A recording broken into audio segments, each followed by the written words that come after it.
There are many definitions of Sufism. And it's almost as if every Sufi has his own definition. And you've got to understand these definitions do not contradict each other.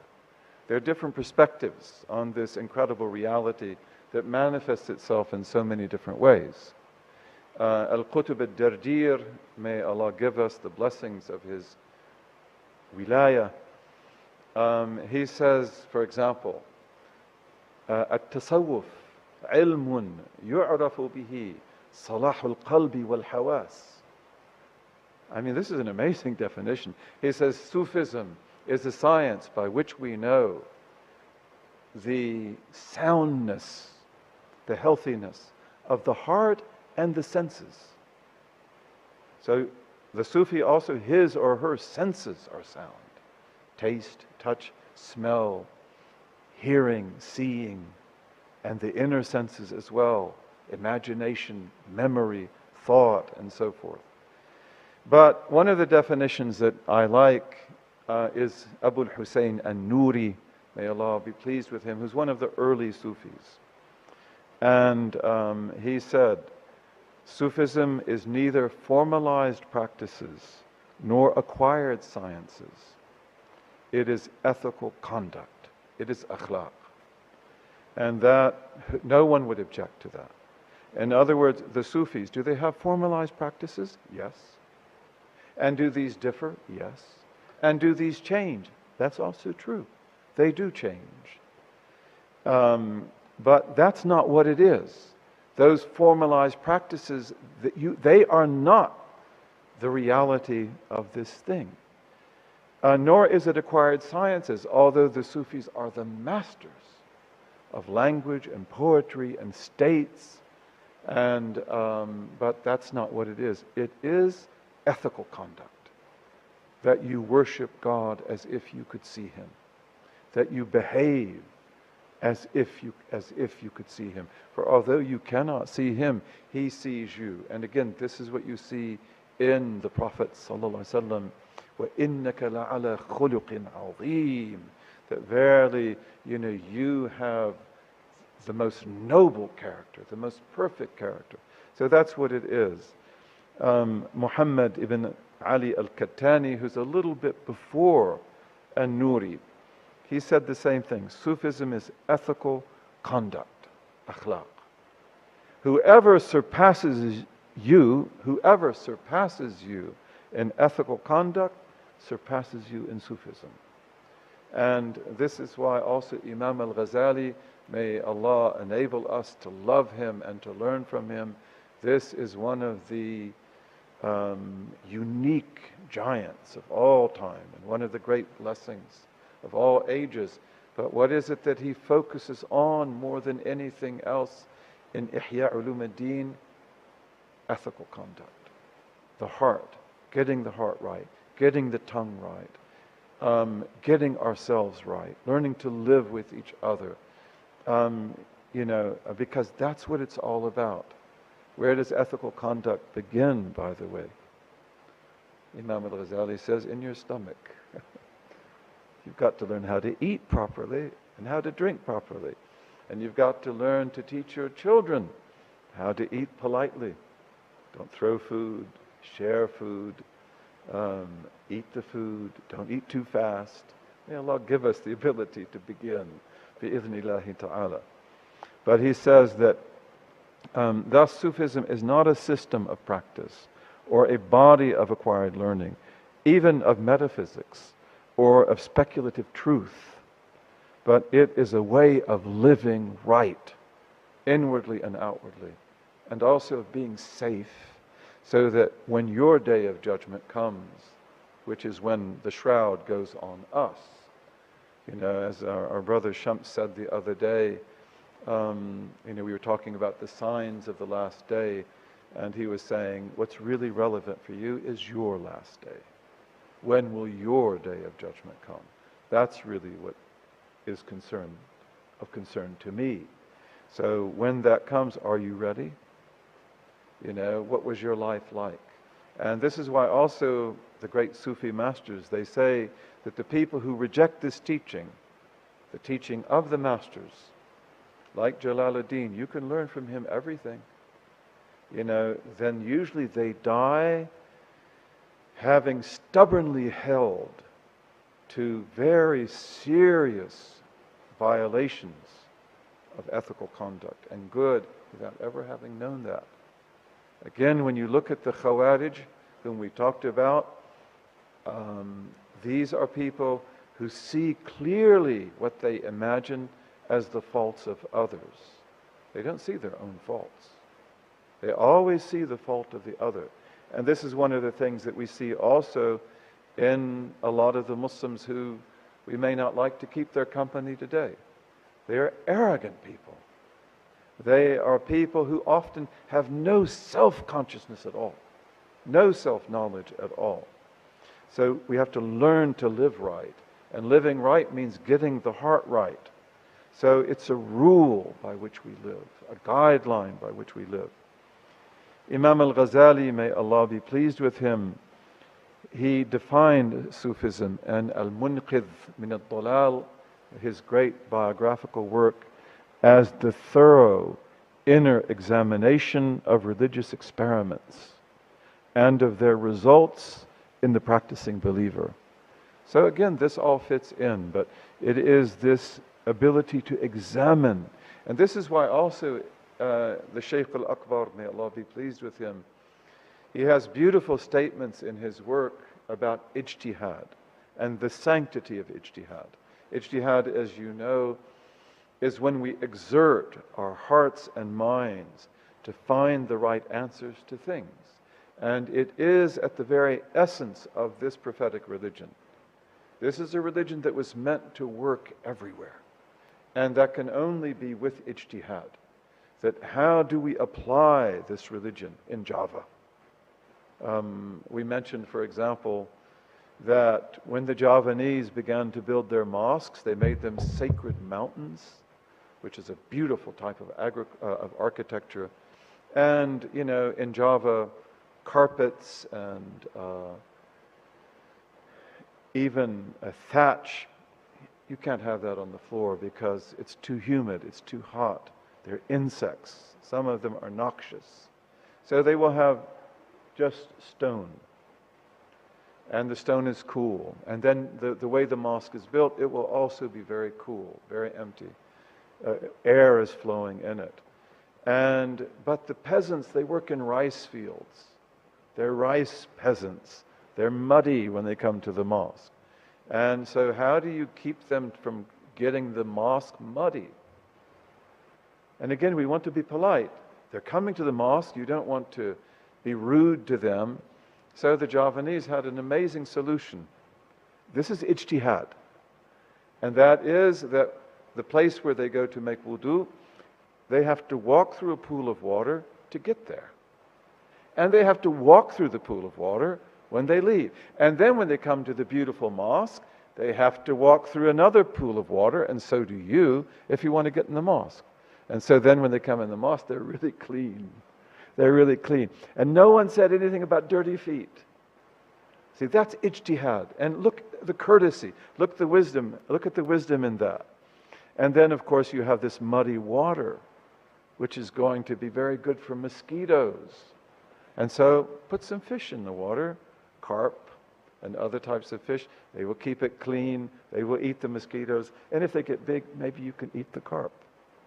So this is the beauty of Islam, that wherever it went, it found a way to fit in perfectly. So ijtihad is there. And you have to also remember that the Sufis are mujtahids. They are blessed mujtahids. But, and this is why they say also, the Shaykh is your book. So you need to be a follower, but you also need to be a leader, which means you need to learn to watch the Shaykh, study the Shaykh, learn about the Shaykh, try to think like he does. He is the book. And then see his ijtihad. Because God wants you, the awliya have a nidam. Nidam al-awliya, one of the great walis of India, as many of you know, is Nidam al-awliya, the order of the awliya. He's one of the great ones. I had the honor to visit him. Nizam al-awliya. What an incredible name. But the awliya have a nizam. They have an order. And at the very root of that order is to follow the Quran and the Sunnah. But also adab, adab, adab. To be polite, to be courteous, to give people the benefit of the doubt in everything that you do, in everything that they do. But then part of the nizam of the awliya is that you figure it out.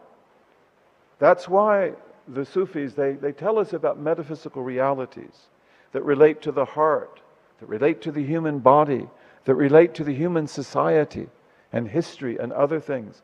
No doubt these are among the jewels that Shams Tabrizi, Allah be pleased with him, gave to Maulana Jalaluddin, that intoxicated him. Like, this makes sense now of all this that you know. You know so much. And now let's show you the infinite, beyond, that never occurred to you, but is there in your heart. So they learn to see, how does God work in creation? How does He manifest Himself in creation? And then they do their ijtihad. What's the benefit of that? Because God loves them, and He wants them to get it. He wants them to figure it out, and He wants to give them a great reward. That's why He wants you also to figure it out, because then you get a great reward.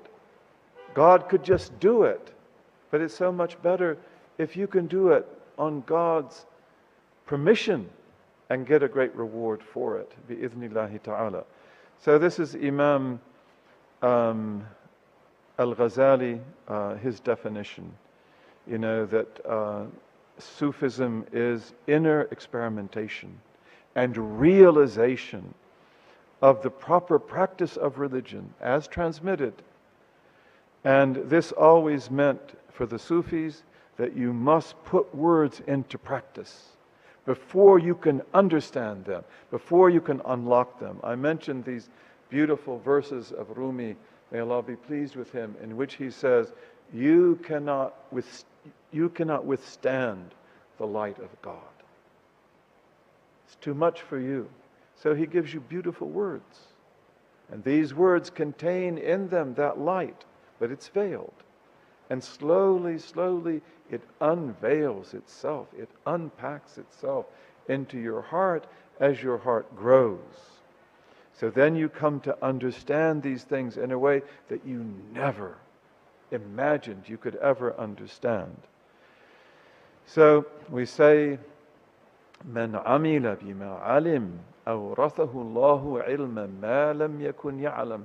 Whoever will put into practice what he knows, or she, God will give him as an inheritance the knowledge of what he didn't know. And this is one of the signs of tawfiq. This is one of the signs of God's love and His giving us success. So the Sufis then, that's what they are. They're people of practice. And God forgive me for speaking about myself, and especially speaking about the great Shaykh Muhammad Abu Bakr. I love to speak about him because Adiba is here and she remembers him so well. But this is really all he wanted from us. You know, for 16 years that we were with him, he died 3 years after we left to come back to the States. Practice, practice, practice, practice, practice, practice. In fact, in my case, he didn't want me to get a whole lot of knowledge, because that wouldn't be good for me. I'll go to my head. It's like, you get the basic knowledge of what you have to know to do this deen right. Take care of your wife, take care of your family, take care of your brothers and sisters, serve, and do practice day and night. Okay, because you've got to practice these words, and then the words will be meaningful. Thus, these experiments correspond to all of the realities that are taught in the law that relate to divine justice, reconciliation with the decree that God decrees. Our brother Shams has this beautiful book, which I hope you all read if you haven't read before, that when you hear hoofbeats, think of a zebra. I didn't get it quite right, but almost did. But in that, there's this beautiful story of this saint who had an incredibly beautiful, I believe, golden horse. And he wouldn't sell it. And so one of the sultans saw it, and he had to have this horse. This horse was so amazingly beautiful. And Sidi Shams describes its beauty. And he wouldn't sell it. And then the sultan sends this representative of his saying that you give him a lot of money, as much as he wants. If he won't sell it, kill him and take it. And so the representative of the sultan goes to him and he says, you have to sell your horse. And he said that the man looked like his own father, so he doesn't want to do anything. But the man said that, I can't remember the words exactly, but God knows best. Whether this is good, whether this is bad, God knows best, but I can't sell the horse. And then, in any case, the soldier says, well, I'm going to go away for a few days. Please think about this. And he tells him, I was told that by the Sultan to kill you if you don't give me the horse. Please, please think about this. And then the soldier goes away. Then, if I remember the story correctly, at night, his son gets on the horse. His son loves the horse. The horse rides with his son, and then it stumbles in a hole. It's a really good horse, so it doesn't trip, but it throws the boy, and he breaks his legs. And then the people say, you see? Why didn't you sell this horse? Now your son has broken legs. And then the news comes that war has broken out. So the Sultan has forgotten about the horse. He's now got to go to war. Even the officer, he can't come back. And all the boys in the village are drafted. And so the people come back and they say, what an amazing horse. Because your son will live to serve you. His legs are broken. And our sons probably will never come back. So, in any case, this is about the decree. And it's a very beautiful story. We have so many like that. And in the Quran, you have stories like that in the story of Khidr and Musa. But this is what they get. They get this. And one of the greatest secrets of the Sufis is the secret of destiny. Sirrul Qadr, which is unspeakable. But they say that when you taste that secret, then you'll be happy forever. And they believe in the incomparability of God. They believe in the purity of the Quran. We've talked about that a little bit, and other things. But they always stress the direct experience of the objects of faith. You've got to live this religion, not just talk about it. You've got to do it. Theirs is an uncompromising monotheism, again, as we said, that links everything in infinite multiplicity to God. I love very much the answer of our brother Shams, Allah bless him, when our sister Banu asked him the question about, do they always dance the same way? I've seen a lot of these and I've never seen them do it differently. But as Shams beautifully said, it's always different. Because no moment is ever the same. God never creates the same thing twice. You are how many different people during the few minutes that you've been here? In every breath, He renews your creation. And although you are so similar to the identity, you still have the identity of Shams Friedlander or Banu or whoever you may be, but you are fundamentally transformed and different. Because God, in His infinite bounty that works in the realm of all possibility, these oceans of non-being, if I get the words of Rumi correctly, He always creates something new in every moment of eternity. So relate all of that multiplicity back to Him, the one and the many. And so I think that that's enough for us to say for right now. I want to emphasize again that Sufism is based on the prophetic law, and it never looks down upon the law. It never takes the law lightly. It may indeed severely criticize those practitioners of the law and teachers of the law who turn it into an empty shell. Again, as it said, Imam Malik said, "Man tasharra'a wa lam yatahaqqaq tafassaq." Whoever lives by the law, conforms with the law, but does not taste the haqiqah, becomes a fasiq, becomes a deviant.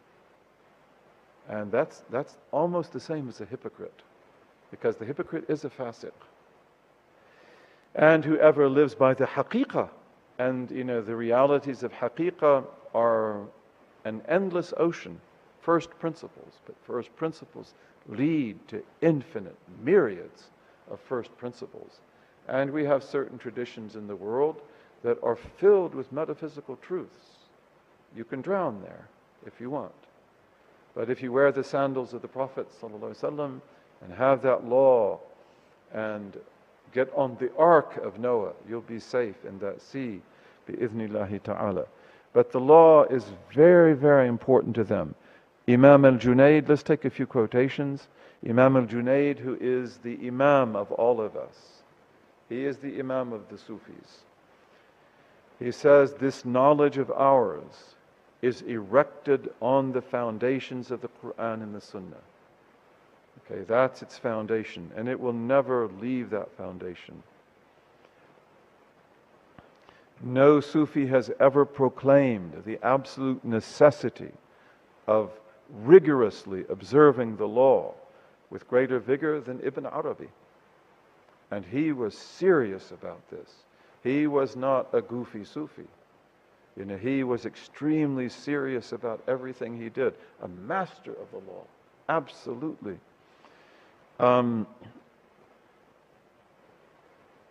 Antinomianism, which means to reject the law.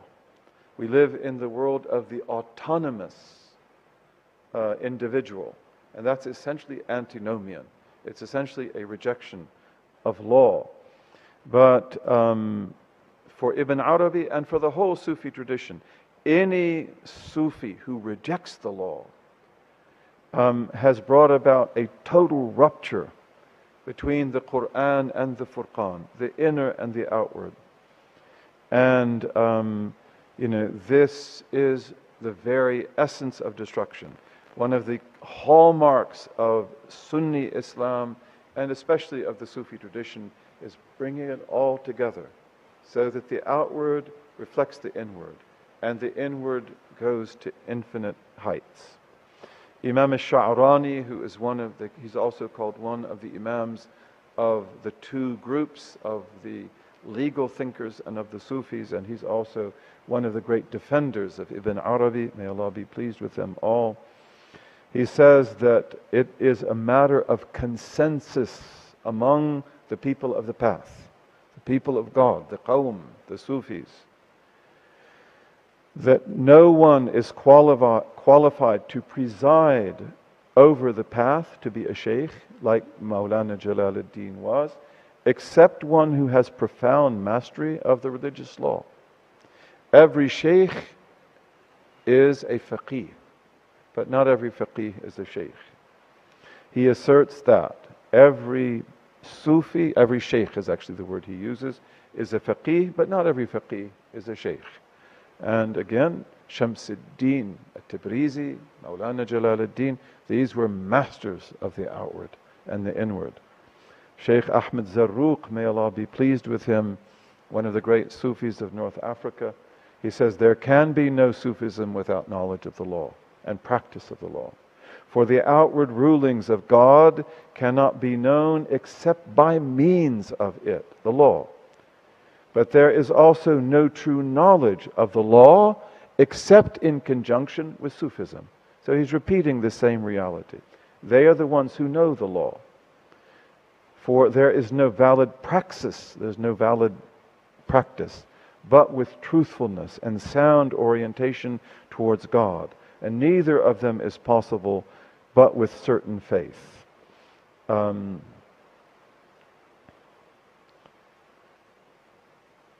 We say again that the haqiqah, the ultimate reality, is in the sharia, like butter is in the milk, and you've got to churn the butter to get the milk. And there's so many other things said to be said. Maulana al-Arabi al-Darqawi, one of the great masters of North Africa, he said, whoever desires that freedom show him her face. Freedom is a big thing for Muslims. Al-Hurriya. Al-Hurriya. It's said that the great social value of Islam was justice. And who embodied justice in the Islamic tradition? The Sufi sheikhs and the religious scholars, especially the religious scholars who were independent. And this is something very important, because one of the things we hear in this ideological, ahistorical ranting about Islam in the 20th century is that in Islam there was no separation of church and state. Really? Did you ever study about our history? The reality is that no people on earth ever had a more successful separation of church and state than Muslims did. Because from a very early time, religious scholars become endowed and separated from the state and critical of it. The state needs them for legitimacy, they don't need the state. And therefore they always had the ability to be independent. And this is why in the colonial period and the post-colonial period, as Muslims are charmed by this beast, which is the modern nation state, which has devastated us in the Muslim world, one of the first goals of the political tyrants will be to destroy the independence of the scholarly class. Richard Bullitt, who is a great writer about Islam, he writes about this very well in a book of his called The Case for Islamo-Christian Civilization, which is a book, it's very short and you should read it. It's a very good book. But he says that they knew that by removing from the scholarly class its economic and social independence, that the doors to tyranny would be wide open. And he said they didn't disappoint. So we have a huge problem in the Muslim world with tyranny, and more than we've ever had before. And a lot of it has to do with the demise of these groups who are independent traditionally. But freedom for us was also a great value. But freedom for us, as we have heard in our lectures today, I believe Sidi Shams mentioned that, and certainly Sidi Muhammad Isa mentioned that. Freedom is to be God's servant, totally. And then He will set you free. And the saint of God, God becomes the eye with which he sees, the ear with which he hears, the hand with which he grasps, the foot with which he walks. He or she does not ask for anything, but God gives it. That's freedom. That's hurriya. And freedom in Arabic is always associated with nobility and absolute commitment to principle. But he said, if you want freedom to show you her face, her beautiful face, whoever desires that freedom show him her face, let him show her the face of servitude to God. And that means having upright intentions, truthful love, good opinion of others, noble character, and careful adherence to what the law commands and prohibits without any alteration or change. Then freedom will show you her beautiful face, and she won't veil it from you anymore. Peace, salam. That's how he ends his letters. So Maulana Ibn Ulaywa, this great saint of North Africa, he's also the Shaykh of René Guénon, Abdul Wahid Yahya, Allah have mercy on him, and on Martin Links, Abu Bakr Siraj ad-Din. He said, as for the perfected ones, these are the great awliya, it is known from their sayings far and wide that the ultimate reality, al-haqiqa, can never be separated from the religious law, or vice versa. Among these sayings is their statement that whoever realizes the ultimate reality but does not master the law becomes a heretic. You've heard that from me now several times.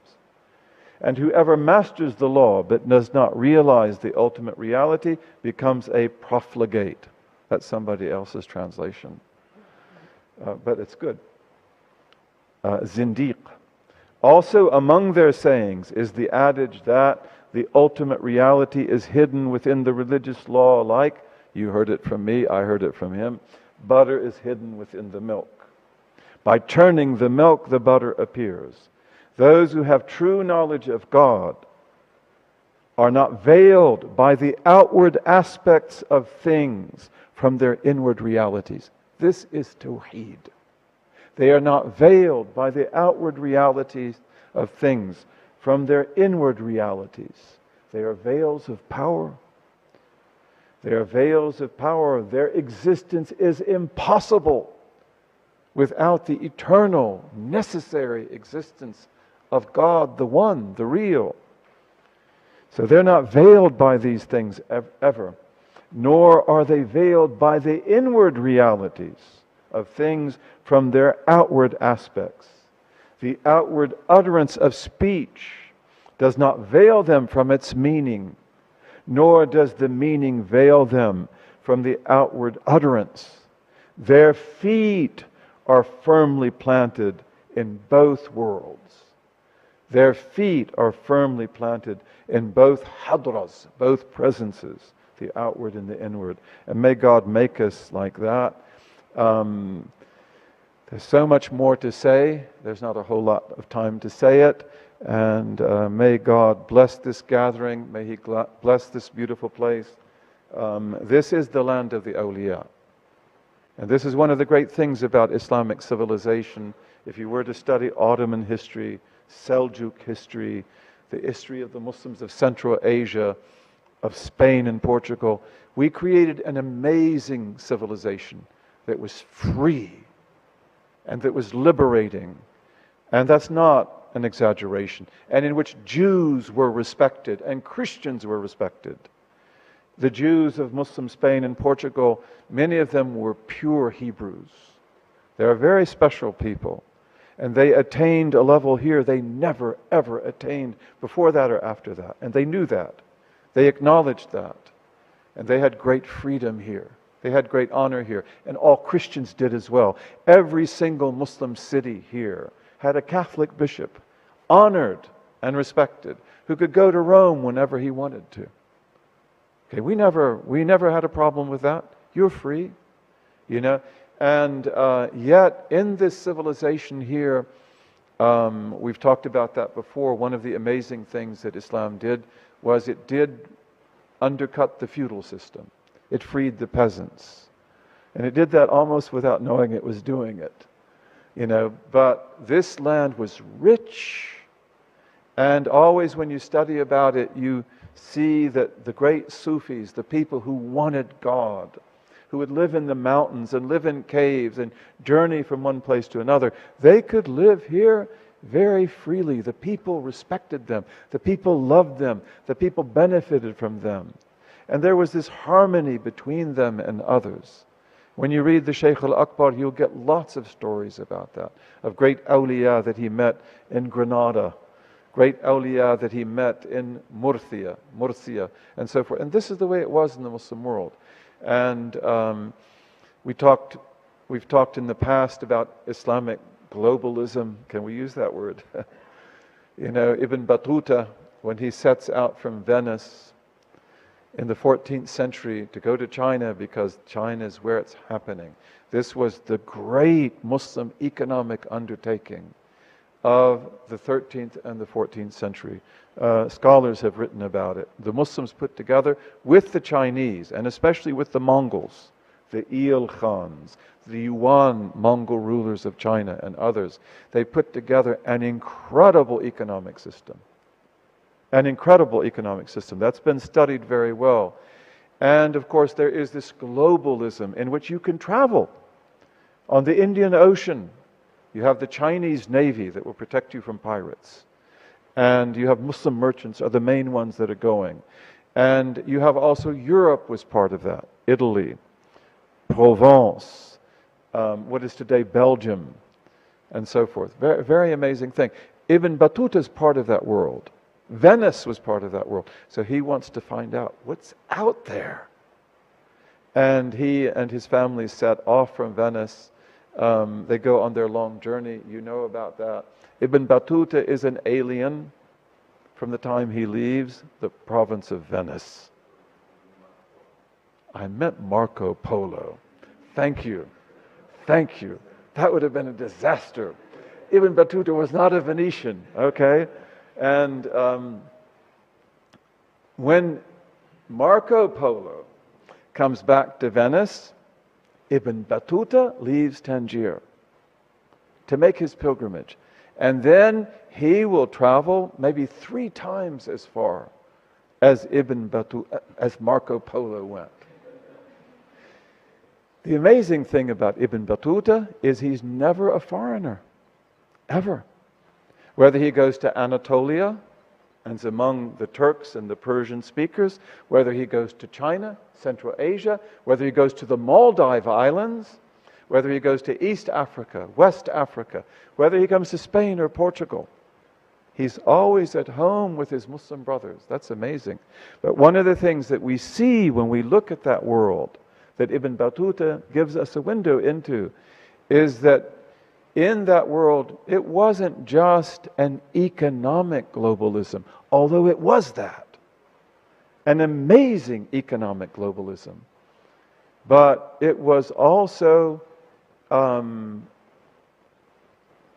world in which the saints could move with great freedom everywhere. And they did. And the scholars as well. And in fact, people like Richard Eaton, who's a great scholar, he said that was more important than the economics. So we'll end with that. That great reality, which is taking place at the time when the Ottoman Empire is just beginning, the 1300s, that will come to a devastating end in the 14th century. And what is the reason for that? Something we want to pay attention to history. The Black Death, the bubonic plague.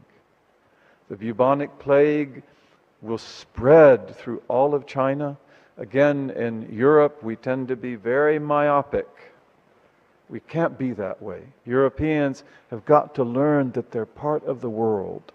And that if they want to understand themselves, they've got to know what the Muslims were doing and what they were doing with the Muslims and what they were getting from the Muslims. But in European history, we read about the bubonic plague as if it were a European disaster in Paris, in London, in other cities. In reality, the Black Death devastated the Muslim world and the Chinese world infinitely more, because it was essentially an urban plague, and these were urban civilizations. Europe was still very, very rural, so the plague will have a bad effect on Europe. There's no question about that, but it has a different historical result. And in any case, may God benefit us from our company. The beginnings are the manifestations of the ends. This is, I believe, it's got to be an incredible beginning. Why? Because we're talking about Maulana Jalaluddin. And when you talk about him, he will make up for all the rest, even though we don't do a very good job. Although Shams and Sidi Muhammad do a really good job. But these awliya, they will make up for it. And we have got to bring this to life, this legacy. We've got to imbibe it. We've got to live it. We've got to know it. This is what the world needs. And Muslims, more than anybody on the face of God's earth, they've got to re-embrace this tradition. They've got to learn this. And as long as they alienate themselves from it and they war against it, which unfortunately is so common today, no good is going to come. And what is bad will become worse. You have picked the way to your destruction. And unless you can have the sense to pull back, then there's not much hope there. We ask God to enable us to do something which perhaps is a little bit different and hopefully quite effective little by little. اللهم وفقنا لما تحبه وترضاه وجعلنا من عبيدك السعداء وأمتنا على كلمة الهدى. علمنا ما ينفعنا ووفقنا للعمل بما علمتنا به، واجعل ما نحن فيه خالصا مخلصا لوجهك الكريم يا رب العالمين. اللهم اجعل تجمعنا هذا تجمعا مرحوما، وتفرقنا بعده تفرقا معصوما، لا شقيا منا ولا محروما. آمين. Thank you so much.